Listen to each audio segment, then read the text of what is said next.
જે કંઈ આપણને અહીંયા આવ્યા પછી જોવા મળ્યું છે એનો અનુભવ કહું તો લગભગ આખી બુક લખાઈ એટલે મારી પાસે અનુભવ છે.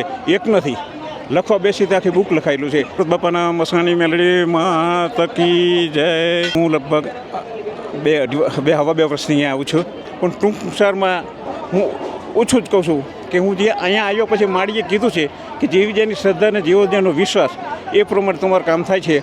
અને ખરેખર માના દર્શન કરવો હોય તો અહીંયા જ થઈ શકે છે. ત્યાર પછી હું ગુરુને ગોતતો હતો તે ક્યાંય ન મેળ પડ્યો, ત્યારે છતાં અહીંયા આવ્યો ત્યારે ખબર પડી કે ખરેખર જે મારે જોઈતું હતું એ મને અહીંયા મળી ગયું છે. અને માળીના દર્શનને જે કહ્યું છે કે ન ભૂતો ન ભવિષ્યથી, આવું થયું નથી અને થશે પણ આ જગ્યા સિવાય અહીંયા બધું થશે.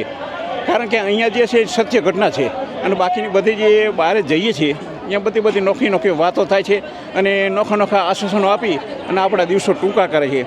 અને જેવી આપણે ગરજ એ પ્રમાણે ખિસ્સા ખાલી થતા હોય છે.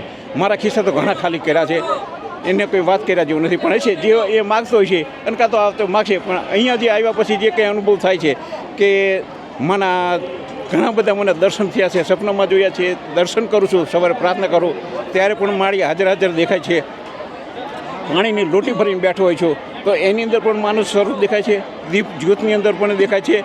કઈ જગ્યાએ ક્યાં માતાજી દેખાય કોઈ નક્કી નથી. અને હાલતા ચાલતા ગમે ત્યારે સૂતો હોય, વહેલું મોડું થાય ને તો તરત જ મને આ જગાડે છે. ખરેખર આપણે જોઈએ તો માળીએ આપણને જે માળા આપી છે એ માળાનું શું મહત્ત્વ છે.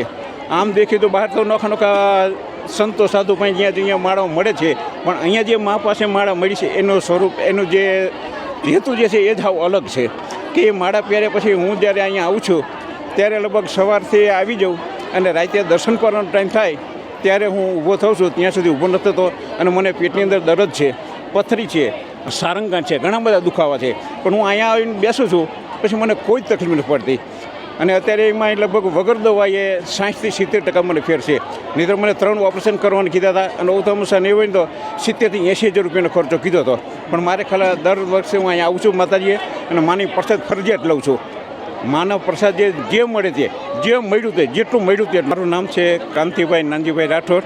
હું અત્યારે હાલમાં અમદાવાદથી આવું છું અને જૂનું મારું ઝાલાવાડ છે, પણ અહીંયા અમદાવાદમાં આવ્યો છું. ત્યાર પછી જ્યારે ગામમાં જ્યાં અમદાવાદ ચાલતા હતા ત્યારે હું નહોતા આવી શકું. મેં ઘરે વાત કરી હતી કે તો અહીંયા જવા જેવું છે, જઈએ, પણ ઘરને કોઈ નહોતા માનતા. અને અહીંયા પછી દર રવિવાર ભરીએ છીએ. આજે હવા બે વર્ષ થઈ ગયા. અમને ખૂબ આનંદ છે ને ખૂબ જાણવા મળ્યો, ખૂબ આનંદ છે બસ. અને હું કહું છું કે મને જેવો આનંદ મળ્યો ને એવું બધા પરિવારને આનંદ મળે અને મા એનું સહાય કરતા જ રહે છે અને કરતા રહે છે. જેવી આપણી શ્રદ્ધા, જેવો આપણો વિશ્વાસ. અમૃત બાપાની જય.